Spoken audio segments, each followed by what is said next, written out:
जय हिंद प्यारे बच्चों। चलिए आज हम स्टार्ट करेंगे क्लास 10th का बहुत ही बेहतरीन चैप्टर आपका है दही वाली मंगम्मा। ठीक है, इस चैप्टर से बनने वाले सभी लघु उत्तरीय प्रश्न जो कि आपके बोर्ड एग्जाम में बन सकता है, सभी संभावित प्रश्नों को यहाँ पे देखेंगे। चलिए, और पहला नंबर प्रश्न ये रहा आपके कंप्यूटर स्क्रीन पे।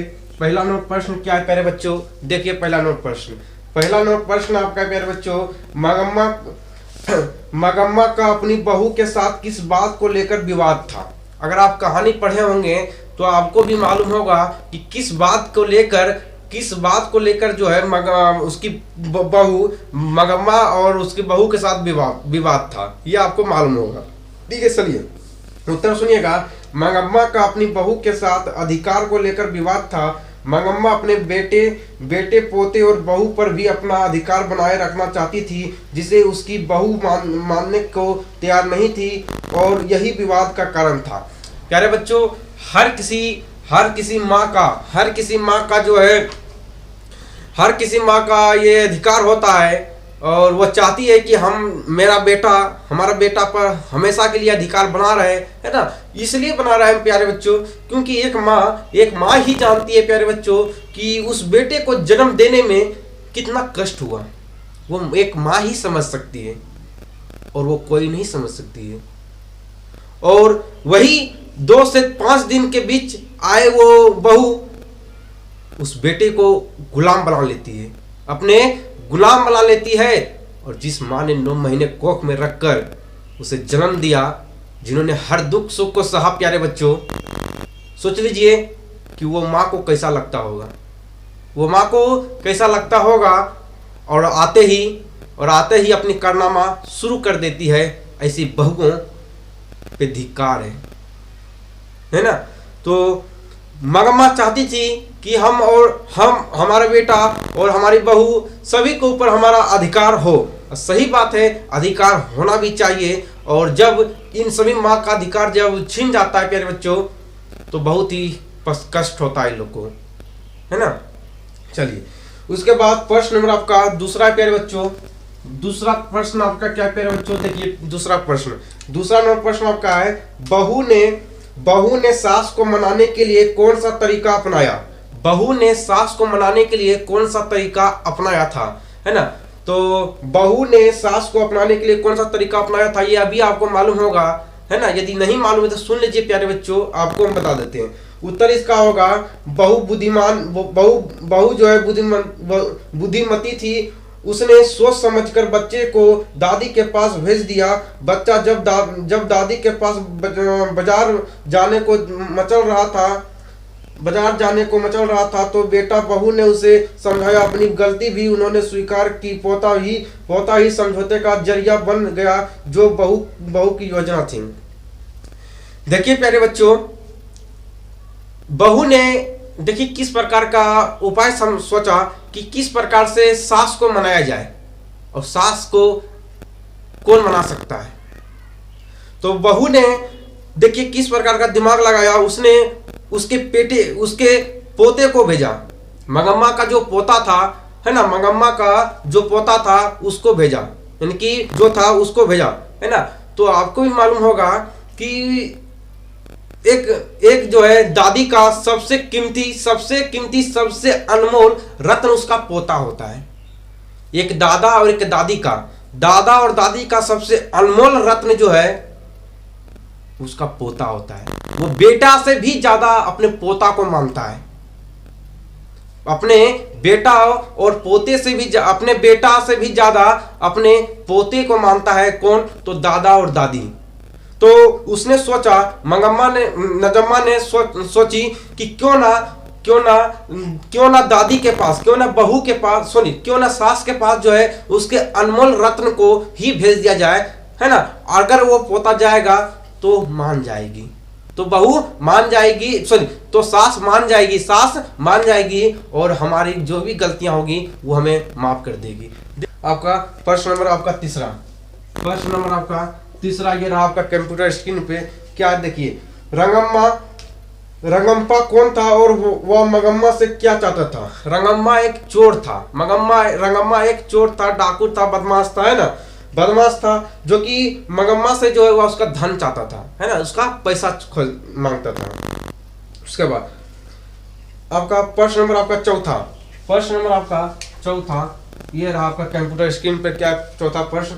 चौथा नंबर प्रश्न आपका है, मंगम्मा ने अपना धर्म नहीं छोड़ा कैसे? मंगम्मा ने अपना धर्म मंगम्मा ने अपना धर्म कैसे छोड़ा, कैसे ने सॉरी मंगम्मा ने अपना धर्म नहीं छोड़ा कैसे? मंगम्मा ने अपना धर्म नहीं छोड़ा कैसे, इसको बताना है। सुनिए, रगम्पा को घास नहीं डालकर मंगम्मा ने अपने धर्म की रक्षा की। रंगम्मा उसकी इज्जत लूटना चाहता था, पर मंगम्मा ने उससे दूरी बनाए रखी, है ना।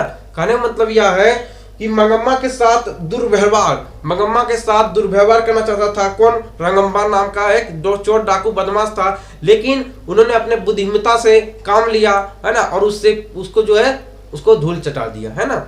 चलिए, उसके बाद प्रश्न नंबर आपका पांचवा, प्रश्न नंबर आपका पांचवा,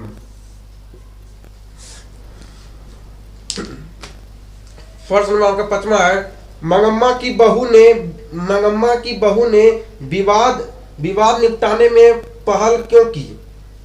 मंगम्मा की बहू ने विवाद निपटाने में पहल क्यों की? इसका आंसर होगा, मंगम्मा को बेटा एवं बहू से अलग रहने पर रंगम्पा उसके धन और प्रतिष्ठा पर गिद्ध दृष्टि जमाए हुए था। बहू की पेनी निगाहों ने ताड़ लिया कि हमारी सास का अगर अलग रहना ठीक नहीं है, इसलिए बहू ने अपनी बुद्धिमानी से विवाद निपटाने का अपनी पहल शुरू कर दिया। देखिए प्यारे बच्चों, उसकी मंगम्मा की बहू को मालूम था, मंगम्मा की जो बहू थी नजम्मा, उसको मालूम था कि अगर हमारी सास हमसे अलग रहेगी तो ये जो रंगम्मा नाम का ये चोर डाकू बदमाश है ना, इसका पेनी निगाह जो है हमारी बहू के, हमारी सास के जो है संपत्ति पे है ना। अगर अलग रहेगी तो इसके ऊपर जो है वह अधिकार कर लेगा।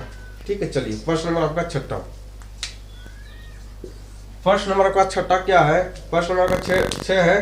देखिए क्या है, दही वाली मंगम्मा कहानी का कथावाचक कौन है, उसका परिचय दीजिए। यानी कहने मतलब यह है, दही वाली मंगम्मा का जो है कथावाचक कौन है ना, कथावाचक कौन है ना, उसका परिचय देना, उसका क्या करना है, तो उसका परिचय आपको बताना है। तो इस कहानी का कथावाचक बेंगलुरु की रहने वाली एक संभ्रांत महिला थी, जिसे मंगम्मा माँ जी कहती थी। वह अंधविश्वासों से दूर और समझदार थी तथा सांसारिक परिस्थितियों को भली भांति समझती थी। ठीक है, चलिए प्रश्न नंबर आपका सातवां, प्रश्न नंबर आपका सातवां क्या है? देखिए प्रश्न नंबर आपका सातवां है, मंगम्मा का चरित्र चित्रण कीजिए। मंगम्मा के बारे में आपको बताना है, मंगम्मा कैसी थी, मंगम्मा क्या करती थी, है ना, उनके चरित्रों के बारे में आपको बताना है। मंगम्मा गांव की सीधी सादी नारियां का प्रतिनिधित्व करती है। आज गांव शहर सभी जगह मंगम्मा की प्रतिमूर्ति मिलती है। वह कष्ट सहकर भी प्रतिष्ठा से रहना चाहती है। वह बेटे, बहू और पोते पर अपना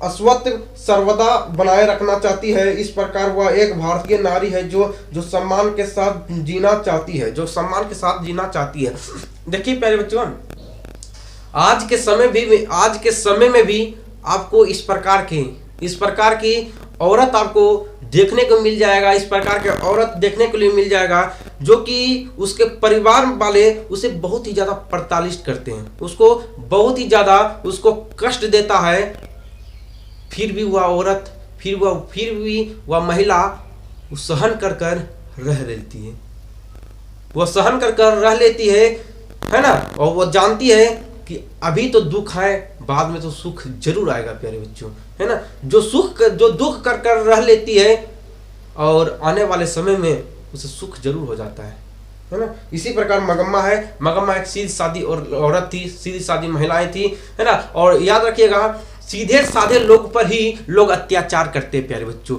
सीधे साधे लोग के ऊपर ही लोग अत्याचार करते हैं, सीधे साधे लोग पर ही, है ना, सीधे साधे लोग पर ही जो है क्या होता है, तो उसी को लोग सताते हैं, है ना, सीधे साधे लोग को ही लोग सताते हैं। प्रश्न नंबर 8वां, प्रश्न नंबर 8वां क्या है प्यारे बच्चों? प्रश्न नंबर 8वां है, कथावाचक ने सास और बहू की उपमा किससे दी? कथावाचक ने कहने मतलब यह है श्रीनिवास जी ने सास और बहू की उपमा किससे दी? तो कथावाचक ने पानी में खड़े बच्चे का पांव खींचने वाले मगरमच्छ से बहू को और ऊपर से बांह पकड़कर बचने वाला रक्षक की उपमा सास को दी है। चलिए प्रश्न नंबर आपका 9।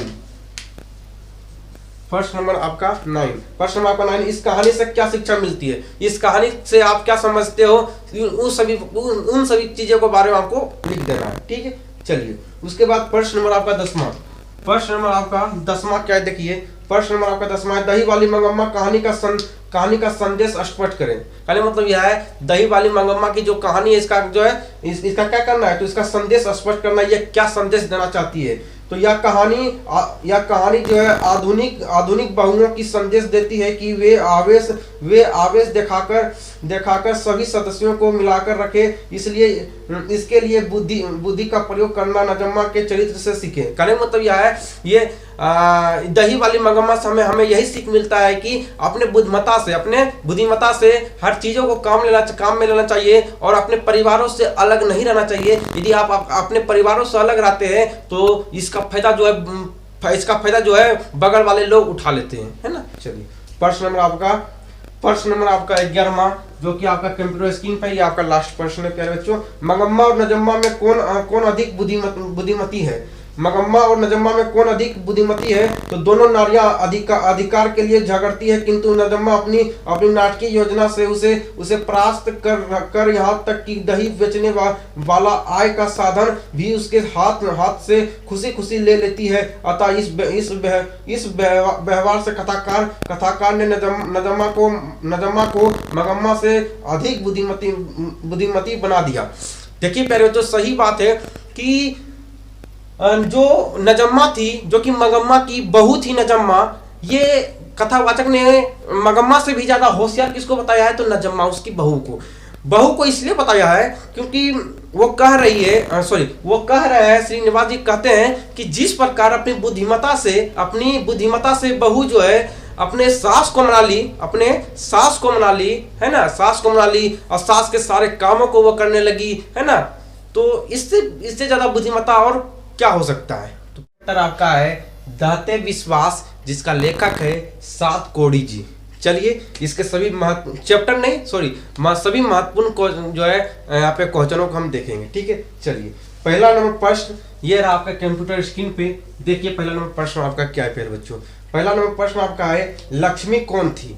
लक्ष्मी जो है वह कौन थी? उसके पति का क्या नाम था? ठीक है, लक्ष्मण कहाँ नौकरी करता था? अथवा करके दिया हुआ है। चलिए उसके बाद हम इसका जवाब आपको देते हैं, इसका आंसर क्या होता है। लक्ष्मी उड़ीसा की एक स्त्री थी। लक्ष्मी कहाँ की स्त्री थी? उड़ीसा की एक स्त्री थी जिसका घर देवी बांध के नीचे था। उसके पति का नाम लक्ष्मण था। उसके पति का नाम क्या था? तो उसके पति का नाम लक्ष्मण था। और जो कलकत्ता में काम करता था। कहने का मतलब यह है कि लक्ष्मी का पति का नाम जो है महेश था। लक्ष्मी का पति का नाम लक्ष्मण था। लक्ष्मी के पति का नाम लक्ष्मण था, जो कि कलकत्ता में क्या करता था? काम करता था, है ना। लक्ष्मी उड़ीसा की एक स्त्री थी जिसका घर देवी बांध के नीचे था, ठीक है। चलिए प्रश्न नंबर आपका दूसरा, ये रहा आपका कंप्यूटर स्क्रीन पे। दूसरा नंबर प्रश्न आपका है, नदी की बाढ़ का विकराल रूप देखने के बावजूद मनुष्य वहां से क्यों नहीं खिसका? नदी की बाढ़ को विकराल रूप से देखने के बावजूद मनुष्य वहां से क्यों नहीं खिसका? तो इसका आंसर होगा प्यारे बच्चों, नदी की बांध का विकराल रूप देखने के बाद भी मनुष्य वहां से नहीं खिसका। उसने नदी के किनारे ही घर बनाया। नगर और जनपद भी नदी के किनारे ही बने और इस तरह की नदी के किनारे ही सभ्यता का विकास हुआ। मनुष्य नदी से जुड़ा है क्योंकि वह उसके सुख दुख के गीत गाती अनवरत बहती रहती है। मनुष्य उसका पानी पीकर उसके पानी से खेत खींच कर अनाज उत्पन्न कर रहा है। नदी ने उसके खेतों को अपनी मिट्टी देखकर उर्वरक बनाया है। नदी ही उसे देती है खाने को। मछली बाढ़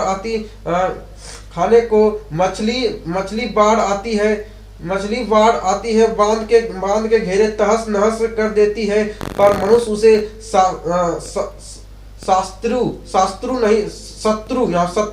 शत्रु नहीं कहता और ना ही उसका किनारा छोड़कर भागता है। नदी देती है जिंदगी, नदी देती है गति, नदी देती है गीत नदी देती है आशा और उमंग। ऐसी नदी को छोड़कर मनुष्य कहाँ बसेगा। देखिए प्यारे बच्चों, कितना लिख दिया है यार, आप तो समझ नहीं पाओगे क्या इसमें करना है।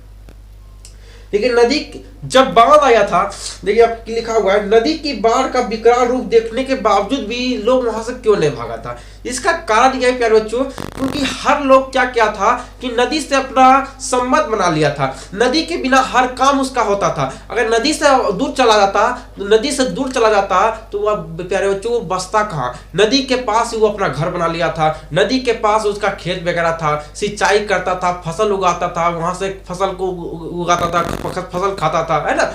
तो नदी से उसका जीवन जुड़ा हुआ था प्यारे बच्चों। सारा चीज नदी के किनारे ही बना हुआ था। तो वो नदी के पास से भागकर वो क्या करता प्यारे बच्चों, कहाँ वो जाता, है ना। यही कारण था कि बाढ़ आने के बावजूद भी वहां से वो लोग नहीं भागा। चलिए प्रश्न नंबर आपका तीसरा ये रहा आपके कंप्यूटर स्क्रीन पे। लक्ष्मी ने अपने पुत्र को किस कार्य के लिए भेज दिया था। लक्ष्मी ने अपने पुत्र को किस काम के लिए भेज दिया था। यदि आप कहानी पढ़े होंगे तो आपको समझ में आ गया होगा, बहुत ही बेहतरीन चैप्टर आपका है। तो लक्ष्मी ने अपने बड़े लड़के को बांध की निगरानी के लिए भेज दिया था। वह अपने साथियों के साथ रात भर बांध की निगरानी करेगा, कमजोर स्थानों पर रेत की बोरियां डालेगा, पत्थर ढोएगा और बांध की रक्षा करेगा, है ना। कहने मतलब यह है कि लक्ष्मी ने अपने बेटे को जो है बांध की निगरानी करने के लिए भेज दिया था कि तुम बांध की निगरानी करना, जहाँ पे टूटा फूटा होगा वहां पे जो है वहां पे जाम करना ना देना, वहां पे कंकड़ बालू सब देना, ठीक है। इनका मतलब यह है बांध की निगरानी करने के लिए वहां पे भेज दिया गया प्यारे बच्चों। चलिए प्रश्न नंबर आपका चौथा यार आपका कंप्यूटर स्क्रीन पर क्या है। महानंदा का पानी कहाँ ठहर जाता है। महानंदा का पानी कहाँ ठहर जाता है। तो महानंदा का पानी जोरवा आनिकट में ठहर जाता है। जोरवा आनिकट में ठहर जाता है। चलिए प्यारे बच्चों, पांचवा नंबर प्रश्न नंबर आपका पांचवा यार आपके कंप्यूटर स्क्रीन पे क्या पांचवा नंबर प्रश्न है। देवी देवताओं पर उससे विश्वास कब टूट जाता है। देवी देवताओं पर से विश्वास कब टूट जाता है। घोर विपत्ति में भी सहारा ना मिलने पर देवी देवताओं से विश्वास टूट जाता है। देवी देवताओं से विश्वास टूट जाता है। देखिए प्यारे बच्चों देवी देवताओं पर से आपका विश्वास कब टूट जाता है। आपका विश्वास तब टूट जाता है प्यारे बच्चों, जब आप पूरी लगन से पूरी शिद्दत से जब आप मेहनत करते हो और उसके बावजूद भी आपके बोर्ड एग्जाम में अच्छा परसेंटेज ना आए प्यारे बच्चों, उस वक्त आपको देवी देवताओं पर से विश्वास उठ जाता है। आपको उस वक्त आपको मालूम चलता है, उस वक्त आप जो है अपने मन ही मन कहते हो कि मैंने तो मेहनत जबरदस्त किया था, मैंने मेहनत जबरदस्त किया था, मैं तो दूसरे के ऊपर आश्रित नहीं था कि मैं चोरी कर लिखूंगा। और माँ, मैं जब एग्जाम देने के लिए जा रहा था तो मैं आपका आशीर्वाद लेकर जा रहा था, और आशीर्वाद लेने के बाद भी मैं असफल हो गया, मैं पास नहीं हो पाया। और मुझे आशा नहीं, पूरा विश्वास था कि माँ की आशीर्वाद लेकर जब जाऊंगा तो मेरा जितना हम मेहनत किए हैं उतना मेरा परसेंटेज आ जाएगा। पर मेरा परसेंटेज नहीं आया। अब मेरा जो है तुम्हारे ऊपर से विश्वास टूट गया। अब हमारा और तुम्हारा के बीच कोई संबंध नहीं है। उस वक्त आपका विश्वास टूट जाता है प्यारे बच्चों, जब आपका मेहनत के अनुसार जब आपका नंबर नहीं आता प्यारे बच्चों, तब आपका विश्वास मां सरस्वती के ऊपर से हट जाता है। आपका परसेंटेज सही ना आता है, उस वक्त मां सरस्वती पर से विश्वास आपका टूट जाता है। है ना, आप असफल हो जाते हैं उस वक्त हर एक देवी देवताओं से आपका विश्वास टूट जाता है। प्यारे बच्चों, यही इस कहानी में बताया गया है। चलिए उसके बाद प्रश्न नंबर आपका छठा, प्रश्न नंबर आपका 6, प्रश्न नंबर आपका 6, लक्ष्मी क्यों पिछड़ गई? लक्ष्मी क्यों पिछड़ गई? लक्ष्मी के साथ 2 छोटी बच्चियां, गोद में बच्चा और माथे पर चूड़ा, बर्तन और कपड़े भरे बोरी थी, अतः वह पिछड़ गई। प्यारे बच्चों देखिए, एक माँ को देखिए, एक माँ खुद जब बाढ़ आया था तो एक माँ खुद भाग सकती थी। वो माँ है ना, वो बाढ़ से वो बच निकल जाती और वो बच्चे को उधर ही फेंक डालती, लेकिन उसने ऐसा नहीं किया। क्यों जानते हो? क्योंकि वो एक माँ है और उसे मालूम है कि मैंने अपने बच्चे को पैदा करने में मैंने कितना दुखों को सहा, मैंने कितना दुखों को सहन कर मैं अपने बच्चों को पैदा किया। अगर मरूंगी तो मैं अपने बच्चों को लेकर ही मरूंगी, अन्यथा हमारे आंखों के सामने हमारे बच्चे का मृत्यु कदापि नहीं होने दूंगा। है ना, ये होता है माँ का प्यार, ये होता है माँ का प्यार। माँ अपने बेटे के लिए क्या कुछ नहीं करती है, माँ अपने बेटे के लिए हर एक वह चीज कर देती है जो उसे ना भी करना चाहिए, वो भी करती है। यह है माँ का प्यार। खुद भूखे रह लेती है पर अपने बेटे को भरपेट खिलाती है। अभी एग्जाम के समय है ना प्यारे बच्चों, जब आप एग्जाम देने जाइएगा ना तो आपसे पहले आपकी माँ उठेगी और उसके बाद आपकी माँ आपके लिए लंच बनाएगी, आपके खाने का इंतजार करेगी, आपको पैसे देगी, आपको अगर उनके पास पैसा नहीं है तो कर्ज लेकर पैसे देगी, वो अपने गहने को बेचकर पैसे देगी, लेकिन आपको कहीं से न कहीं आपको वो पैसा पुराएगी, वो माँ, वो पिताजी। ये होता है माँ और बाप का प्यार बेटे के प्रति। और बाद में वही बेटा माँ बाप को बोझ लगने लगता है, माँ बाप उसके लिए बोझ हो जाता है। बीते हुए बातों को याद करना प्यारे बच्चों, कि वही माँ ने हमारे लिए क्या कुछ नहीं किया था, आज वही माँ बाप हमारे लिए बोझ हो गया। ये कहाँ का नियम है ना। चलिए प्यारे बच्चों, उसके बाद प्रश्न नंबर आपका 7वां, ये आपका अंतिम प्रश्न है कि विपत्ति अकेले ना आकर संगी साथियों के साथ आती है, कहानी के आधार पर स्पष्ट करें। तो इसका उत्तर होगा, कहानी में उल्लेखित उपर्युक्त उक्ति सत्य है। तूफान के बाद सूखा और उसके बाद बाढ़ का प्रकोप ही सीधे करता है कि विपत्ति अकेले नहीं आकर संगी साथियों के साथ आती है। कहने का मतलब यह है, विपत्ति अकेला नहीं आता है, हर चीजों को वह लेकर आती है। आंधी हो, तूफान हो, है ना, आंधी तूफान सुखाड़ सब चीज को लेकर आती है। प्यारे बच्चों, ये चैप्टर आपका समाप्त। माँ, और आज वो माँ के बारे में पढ़ेंगे और वो माँ का फीलिंग को पढ़ेंगे कि एक बेटे के प्रति, एक बेटियां के प्रति माँ का क्या प्यार होता है। चलिए प्यारे बच्चों, इस चैप्टर से बनने वाले सभी महत्वपूर्ण प्रश्नों को आपको हम बता देंगे। चलिए, थोड़ा सा आपका इजाज़त हो, आपकी अगर ऑर्डर हो, है ना, आपकी ऑर्डर हो तो हम थोड़ा सा पानी पी लेते हैं।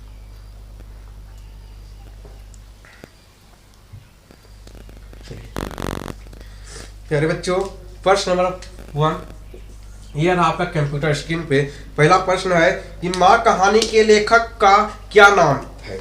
माँ कहानी के लेखक का क्या नाम है? वे कहाँ के रहने वाले हैं? कहने का मतलब यह है, माँ कहानी के लेखक कौन है और वो कहाँ के रहने वाले हैं। ये प्रश्न आपसे पूछा गया है 2021 में। ठीक है प्यारे बच्चों, और सभी लेखकों के नाम, सभी चैप्टर और लेखकों के नाम आपको याद करने के लिए हम ट्रिक बता दिए हैं प्यारे बच्चों, जाकर उस वीडियो को आप देख लीजिए। चलिए, पहला प्रश्न आपका है, माँ कहानी के लेखक का क्या नाम है? वे कहाँ के रहने वाले हैं? इसका उत्तर होगा प्यारे बच्चों, माँ कहानी के लेखक का नाम ईश्वर पेटलीकर है। ये गुजरात के रहने वाले हैं, चलिए प्यारे बच्चों, प्रश्न नंबर आपका दूसरा, ये रहा आपका कंप्यूटर स्क्रीन पे। दूसरा नंबर प्रश्न आपका है, माँ मंगू को अस्पताल में क्यों नहीं भर्ती कराना चाहती है, विचार करें। माँ मंगू को अस्पताल में क्यों नहीं भर्ती कराना चाहती है, विचार करें। इसका आंसर होगा प्यारे बच्चों, माँ समझती थी कि मैं माँ होकर सेवा नहीं कर सकती, तो अस्पताल वाले को क्या पड़ी है अपंग जानवरों की गौशालाओं में भर्ती कर अपने जैसा ही या कहा जाएगा। उसे कौन प्यार से खिलाएगा, कौन टट्टी पेशाब कराएगा, गीला बिछावन कौन बदलेगा और कौन साथ सुलाएगा। इन बातों को सोचती हुई वह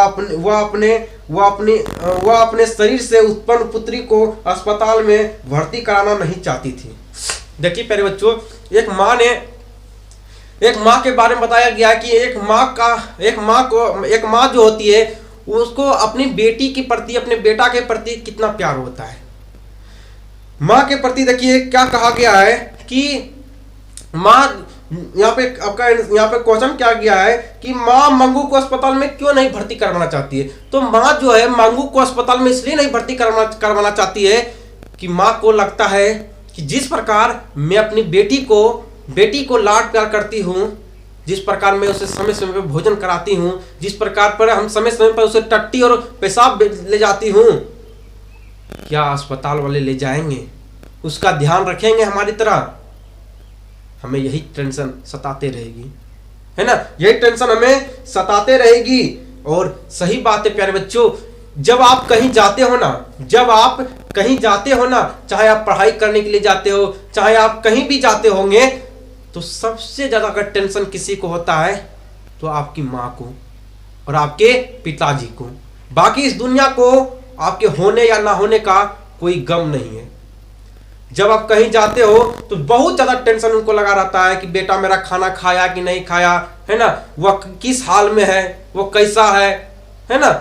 तो वो होती है माँ का प्यार ये है प्यारे बच्चों। माँ अपने बेटे के लिए, अपनी बेटियां के लिए क्या कुछ नहीं करती है ना। तो ये देखिए कि किस प्रकार माँ का जो है ममता है। प्रश्न नंबर आपका प्रश्न नंबर आपका तीसरा क्या है। प्रश्न नंबर आपका तीसरा है, माँ कहानी के आधार पर माँ की ममता का वर्णन करें। माँ कहानी के आधार पर माँ की ममता का वर्णन करें। आप भी देख पा रहे हो कि माँ की ममता कैसा है। माँ की ममता कैसा है कि वो कितना टेंशन उसको लगा हुआ है, वो अपनी बेटी को अस्पताल में भर्ती नहीं करवाना चाहती है। वो अपनी बेटी को जो है अस्पताल में भर्ती नहीं करवाना चाहती। इसलिए नहीं करवाना चाहती है क्योंकि उसे इस बात का डर है कि जिस प्रकार हम उससे लाड प्यार कर लेते हैं, जिस प्रकार हम उससे जो है उसे समय समय पर खाना खिलाते हैं, हमें उसे समय समय पर टट्टी ले जाते हैं और पेशाब करवाने के लिए ले जाते हैं, क्या इतना देखभाल वो कर पाए, अस्पताल वाले कर पाएंगे। तो यही सब इसमें लिख देना है, ठीक है। चलिए प्रश्न नंबर आपका चौथा क्या है, मंगू के प्रति माँ और परिवार के अन्य सदस्यों के व्यवहार में जो फर्क है उसे अपने शब्दों में लिखें। कि आपको यह बताना है कि माँ के अलावा और भी उसके परिवार में जो भी कोई भी हो, है ना, उसके बहू, उसकी बेटियां, है ना, उसके बेटे, क्या उसका जो है मंगू के प्रति क्या जो है चलिए वो है कहने मतलब है किस प्रकार से वो किस प्रकार के नजर से वो देखना चाहता है, किस प्रकार के नजर से उसे देखता है। तो इसका आंसर होगा मंगू जो है जन्मजात पागल और मूर्ख थी। आपको भी मालूम होगा कि मंगू जो थी वो जन्मजात वो पागल थी, मूर्ख थी, है ना। अब देखते हैं अगला प्रश्न आपका क्या है। अगला प्रश्न नंबर आपका पांचवा नंबर प्रश्न आपका क्या है। तो पांचवा नंबर प्रश्न आपका है, माँ जी मंगू की श्रेणी में कैसे मिल गई। माँ जी जो है मंगू की श्रेणी में कैसे मिल गई। तो माँ जी मंगू को अस्पताल में रखकर पुत्र के साथ घर तो लौट आई, किंतु उनका हृदय मंगू के बारे में ही सोच रहा था। जब दिन साथ रही बेटी का बिछाव उन्हें बेचैन कर रहा था। उन्हें एक पल भी शांत नहीं रहने दे रहा था। मंगू की चिंता ही माँ जी को मंगू की श्रेणी में मिला दिया, अर्थात वह भी सोचने समझने की शक्ति खोकर पागल हो गई। कहने मतलब यह है कि जब मंगू को अस्पताल में भर्ती करवा दिया गया, और उसके बाद जब मंगू को अस्पताल में भर्ती करवा दिया गया, तो माँ जब अस्पताल से घर आती है तो उसको एक ही टेंशन आती है कि मेरी बेटी खाना खाएगी, मेरी बेटी खाना खाई होगी कि नहीं खाई होगी, मेरी बेटी किस हाल में होगी, है ना, मेरी बेटी किस हाल में होगी, क्या अस्पताल वाले हमारी बेटी को, है ना, सही से देखभाल कर रही है कि नहीं कर रही है। तो इस प्रकार से बेटी की श्रेणी में वह लीन हो जाती है। देखिए एक माँ का हृदय क्या होता है बेटे और बेटियां के प्रति। देखिए एक माँ को देखिए, माँ का ममता का उनके प्यार को देखिए, उनका प्यार कैसा है। चैप्टर के साथ स्टार्ट करेंगे। चैप्टर का नाम है आपका नगर, और इस चैप्टर से बनने वाले सभी संभावित प्रश्नों को हम यहाँ पे डिस्कस करेंगे। पहला नंबर प्रश्न ये रहा आपका कंप्यूटर स्क्रीन पे। देखिए पहला नंबर प्रश्न क्या कहा जा रहा है। पहला नंबर प्रश्न है कि बल्ली अमाल ने पपाती के लिए क्या मन्नत मांगी। बल्ली अमाल ने पपाती के लिए क्या मन्नत मांगी थी, तो इसका आंसर सुनिएगा कि बल्ली अमाल ने पपाती के ठीक हो जाने पर वेदीश्वरन के मंदिर में दोनों हाथ रोजगारी चढ़ाने की मन्नत मांगी। निकालने मतलब दोनों हाथ रोजगारी मतलब यह हुआ कि भेंट चढ़ाने की वो उन्होंने मन्नत मांगी थी कि हमारी बेटी अगर ठीक हो जाती है तो वेदीश्वर नाथ के मंदिर में क्या चढ़ाएगा, तो वो भेंट चढ़ाएगा। ठीक है, चलिए प्रश्न नंबर आपका दूसरा ये रहा आपका कंप्यूटर स्क्रीन पे। प्रश्न नंबर दूसरा क्या है, बड़े डॉक्टर पपाती के बारे में पूछताछ क्यों कर रहे थे। बड़े डॉक्टर पपाती के बारे में पूछताछ क्यों कर रहे थे, तो इसका आंसर होगा बड़े डॉक्टर पपाती के बारे में पूछताछ कर रहे थे क्योंकि उसे मेनिंजाइटिस के खतरनाक किस्म का रोग लगा था, और वह कल का दिन नहीं देख पाती यदि फौरन इलाज नहीं हुआ, तो इसलिए वह उसका इलाज करने के लिए पूछताछ कर रहे थे। कहने मतलब यह है जो वह बड़े डॉक्टर थे वो पपाती से पूछताछ इसलिए कर रहे थे प्यारे बच्चों कि पपाती को जो है बहुत ही खतरनाक बीमारी था, बहुत ही खतरनाक बीमारी था। उस बीमारी का नाम था मेनिंजाइटिस। क्या कौन सा बीमारी का नाम था? उस बीमारी का नाम था मेनिंजाइटिस बीमारी था, जो कि बहुत ही ज्यादा खतरनाक था। अगर उसका समय पर इलाज नहीं होता तो वो पपाती जो थी वो कल का सूरज नहीं देख पाता, इसलिए जो है वह पूछताछ कर रहे थे, बड़े डॉक्टर पूछताछ कर रहे थे। चलिए प्रश्न नंबर आपका तीसरा ये याद रखिएगा कि पपाती को कौन सा बीमारी था। ठीक है, याद रखिए मेनिंजाइटिस। ठीक है, चलिए प्रश्न नंबर आपका तीसरा ये रहा आपका कंप्यूटर स्क्रीन पर है कि पपाती कौन थी और वह शहर क्यों लाई गई थी। पपाती कौन थी और वह शहर क्यों लाई गई थी, तो पपाती बल्ली अमाल की पुत्री थी। पपाती जो थी वह बल्ली अमाल की कौन थी, तो पुत्री थी और गांव के प्राइमरी हेल्थ सेंटर के डॉक्टर के कथानुसार मुद्रो शहर के बड़े अस्पताल में चिकित्सा के लिए लाई गई थी। देखिए पपाती जो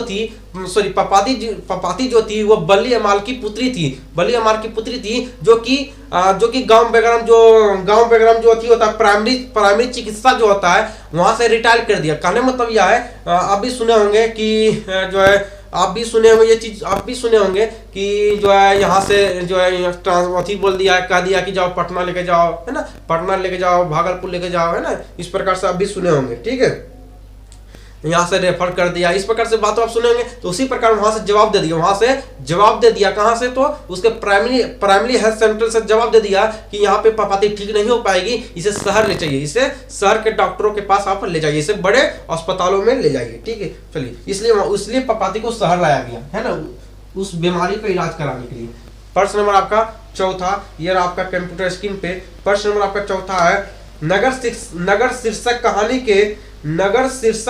के शीर्षक की सफलता पर विचार करें। कहने मतलब यह है नगर की जो कहानी है, नगर कहानी जो है, इस कहानी से आपको क्या शिक्षा मिलता है, इस कहानी से आप क्या समझते हो, उन्हीं सभी चीजों को इस क्वेश्चन में आपको लिख देना है, इस क्वेश्चन का आंसर आपको दे देना है। तो नगर शीर्षक कविता प्रतीक रूप में है। बल्ली अमाल अपनी पुत्री को लेकर बड़े शहर मुद्रो जाती है,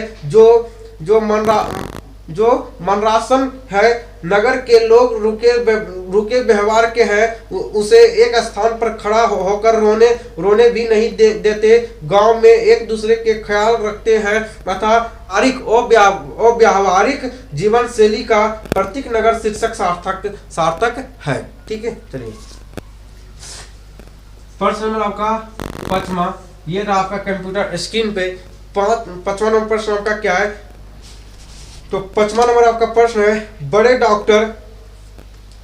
बड़े डॉक्टर ने अपने अधीनस्थ डॉक्टरों से पपाती को अस्पताल में भर्ती कर लेने के लिए क्यों कहा, विचार करें। कहने का मतलब यह है, बड़े डॉक्टर अपने अधीनस्थ डॉक्टरों से पपाती को अस्पताल में भर्ती लेने के लिए क्यों कहा, विचार करें। कहने का मतलब यह है, बड़े डॉक्टर के कहने पर जो है पपाती को जो है वहां पे क्यों जो है एडमिट करवाया गया है ना, एडमिट क्यों कर लिया गया, इसके बारे में आपको बताना है। तो इसका आंसर होगा, मुद्रो अस्पताल के बड़े डॉक्टर ने पपाती की अच्छी तरह परीक्षा करने के बाद एक्यूट केस ऑफ मेनिंजाइटिस रोग निर्णय किया जो खतरनाक था। अतः उसने अपने अधीनस्थ डॉक्टर धनशेखरन को तुरंत एडमिट करने को कहा। देखिए प्यारे बच्चों, कुछ हर एक डॉक्टर जो है हर एक डॉक्टर एक जैसे नहीं होते हैं।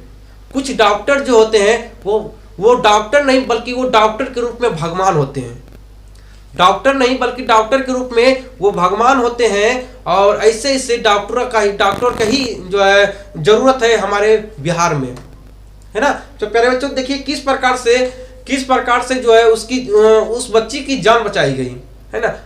देखिए वही यहाँ पे आपको देखने को यहाँ पे मिलता है। ठीक है, और उस बड़े डॉक्टर को मालूम था कि इस बच्ची को जो है बहुत ही खतरनाक बीमारी जो कि मेनिंजाइटिस बीमारी है, जो कि अगर सही समय पर इसका इलाज नहीं हो जाए तो अगला सूरज ही नहीं देख पाएगा, है ना, कल का सूरज ये नहीं देख पाएगी। तो चलिए प्रश्न नंबर आपका 6, प्रश्न नंबर आपका 6 क्या है प्यारे बच्चों? देखिए प्रश्न नंबर 6 आपका है, मुद्रों का इतिहास क्या है। मुद्रों का इतिहास क्या है? तो मुद्रो पांड्य लोगों की दूसरी राजधानी थी। प्राचीन मानचित्रों में उसे मदरा लिखा गया है। अंग्रेजों ने उसे मदुरा कहकर पुकारा। यूनानी लोग उसे मदोरा कहते थे। वही आज तमिलनाडु का मुद्रो नगर तमिलनाडु का आज क्या, तो मुद्रो नगर है। चलिए प्रश्न नंबर आपका 7वां, यह आपके कंप्यूटर स्क्रीन पे। प्रश्न नंबर आपका 7वां है, बड़े डॉक्टर ने अस्पताल के बाबू को क्यों डांटा। बड़े डॉक्टर ने अस्पताल के बाबू को क्यों डांटा? तो इसका आंसर होगा, जब बड़े डॉक्टर को कहा गया कि उसे कल 7:30 बजे बुलाया गया है तो वह क्रोधित हो उठा, क्योंकि वह पपाती का परीक्षण कर लोगों की गंभीरता जान चुका था। उसने सोचा कि बिना चिकित्सा के ही तो वह सुबह तक मर जाएगी। अतः अधीनस्थों को डांटा और रोगी को खोजने के लिए कहा। देखिए प्यारे बच्चों, आपको हम हमेशा कह रहे हैं कि हर एक डॉक्टर हर जैसे होते हैं, है ना, सब डॉक्टर एक जैसे नहीं होते हैं। देखिए प्यारे बच्चों, ये जो बड़े डॉक्टर थे इसे मालूम था कि अगर ये इस बच्ची का इलाज अगर समय पर नहीं हो पाएगा तो ये बच्ची कल का सूरज नहीं देख पाएगी। और उन्होंने अपने स्टाफों को कहा कि उस बच्ची को, जिस बच्ची को मैंने तुम्हें एडमिट करने के लिए कहा, वो बच्ची कहाँ है। और वो बच्ची वहां पे नहीं थी। उसने कहा फौरन जाके उस बच्ची को खोजो और बच्ची को लाओ, क्योंकि वो बच्ची कल के सूरज नहीं देख पाएगी। इसलिए कहता हूं प्यारे बच्चों, हर एक डॉक्टर हर जैसे हैं और कोई डॉक्टर एक जैसे नहीं है। कुछ डॉक्टर भगवान स्वरूप होते हैं और भगवान के डॉक्टर के रूप में वो भगवान बनकर आते हैं और लोगों की जान बचाते हैं। चलिए प्रश्न नंबर आपका आप जो ये चैप्टर आपका जितना इसमें प्रश्न, सभी प्रश्नों को बता दिया गया है। आपका प्यारे बच्चों, धरती कब तक घूमेगी, और इस चैप्टर से बनने वाले सभी महत्वपूर्ण प्रश्नों को यहाँ पे आपको बताया जाएगा। चलिए स्टार्ट करते हैं। इस चैप्टर का पहला प्रश्न आपका है, इस चैप्टर का पहला नंबर प्रश्न आपका है, सीता को किस दिन लगा कि सीता को किस दिन लगा कि लापसी बिल्कुल फीकी है, लापसी खाते समय उसे कैसा महसूस हो रहा था। चलिए प्यारे बच्चों, इसका आंसर होगा नाहर सिंह जी वाले दिन सीता को लगा कि नाहर सिंह जी वाले दिन सीता को लगा कि लापसी बिल्कुल फीकी है। सीता को होली के दिन कैलाश की पत्नी राधा के द्वारा लापसी के बदले दाल का हलवा खाने को मिला था। उस दिन भूनती हुई दाल देखकर लगा कि वह भी भून रही है। चलिए प्रश्न नंबर आपका दूसरा, ये रहा आपका कंप्यूटर स्क्रीन पे। प्रश्न नंबर आपका दूसरा क्या है? तो प्रश्न नंबर आपका दूसरा है, सीता की स्थिति बच्चों के किस खेल से मिलती जुलती थी? सीता की जो स्थिति थी वो बच्चे के किस खेल से मिलती जुलती थी, है ना। जिस प्रकार से देखिए एक माँ के साथ कैसा दुर्व्यवहार किया, ठीक है, उनके बच्चों ने देखिए, तो ये आपको बताना है। इसका आंसर क्या होगा? बच्चों का खेल माई माई रोटी दी, बच्चों का खेल है माई माई रोटी दे, माई माई रोटी दे भिखारिन आती है, और कहानी है माई माई रोटी दे। अंदर से उत्तर मिलता है, या घर छोड़ दूसरे घर जा, सीता भी अपने को उस भिखारिन जैसी मानती है। इसे भी महीना पूरे होते ही वही आदेश सुनाई देता है। कहने का मतलब यह है, सभी बेटे ने पारी बांध दिया था कि 1 महीने हमारे यहाँ खाओगी तो 1 महीना दूसरे बेटे के यहाँ खाओगी, है ना। इस प्रकार से पारी बांध दिया गया, है ना। और इसकी हालत, जो सीता की हालत जो थी वो भिखारिन की तरह हो गई थी, है ना। डर डर के ठोकर खा रही थी, अपने घर में भी इसे ठोकर खाना पड़ रहा था। चलिए प्रश्न नंबर आपका तीसरा, यह है आपका कंप्यूटर स्क्रीन पे।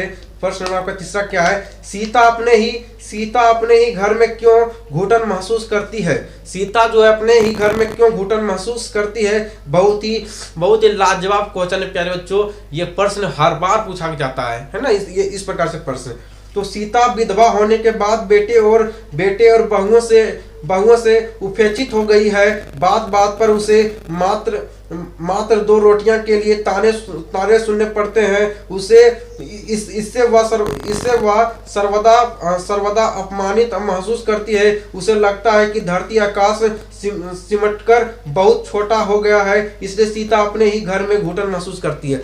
सीता जो थी प्यारे बच्चों, वो अपने घर में घुटन इसलिए महसूस करती है कि जिस घर को हमने मरखप कर बनाया, जिस घर पर हमारी अधिकार होनी चाहिए, और जिस घर को बनाने के लिए मैंने पाए रुपए जोड़ कर उस घर को बनाया, है ना, जिस बच्चे को मैंने पैदा किया, आज वही बच्चा मुझे उस घर से बेघर कर दिया, है ना। और आज हमारे ही घर में हमें रोटियों के लिए तड़पना पड़ रहा है, रोटियों के लिए भीख मांगना पड़ रहा है, खाने के लिए दर ठोकने खाना पड़ रहा है। आज हमारी हालत नौकरानी की तरह हो गई है। आज हमारी जो हालत थी वो महारानी की तरह थी, लेकिन आज इन नालायक बेटों ने हमारी हालत नौकरानियों की तरह कर दिया। माँ कहती है मैंने तो बेटा तुझे राजा की तरह पाला। माँ कहती है बेटा तुझे तो मैंने राजा की तरह पाला, लेकिन आज मेरा क्या उम्र ढल गया, आज मुझे भिखारिन तुम बना दिया, आज तू मुझे भिखारिन बना दिया। समय बदलते ही तू भी बदल गया बेटा। हम तो कहते थे कि समय के साथ मौसम बदलते हैं, समय के साथ लोग बदलते हैं, पर हमने तो बेटा समय के साथ अपने गर्भ से 9 महीने जिस बच्चों को मैंने गर्भ में पाला, आज वही बच्चा, आज वही औलाद, आज समय के अनुसार वो बदल गया। और आज वो माँ जो माँ तुझे राजा की तरह बना के रखती थी, आज वही माँ को भिखारिन तुम बना दिया। चलिए प्यारे बच्चों, क्या कहना माँ के बारे में जब मैं कहता हूं ना प्यारे बच्चों, तो सच में ये मेरे सच क्या है। तो प्रश्न नंबर आपका चौथा है, देखिएगा प्रश्न नंबर आपका चौथा है, सीता क्या सोचकर घर से निकल पड़ी? सीता क्या सोचकर जो है वो अपनी घर से निकल पड़ी? तो उसका आंसर होगा, प्रति माह 50-50 रुपए देने की बात सुनकर सीता को हार्दिक पीड़ा हुई। उसने सोचा कि जब मुझे मजदूरी ही करनी है तो कहीं भी कर लूंगी और रोटी खा लूंगी। यही सोचकर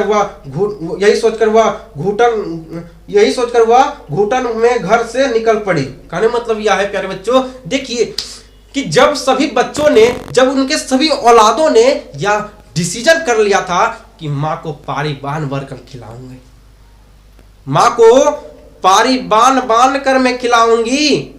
50 रुपये कल तू देना फलाना, 50 रुपये तुम देना, 50 रुपया मैं कल दूंगा।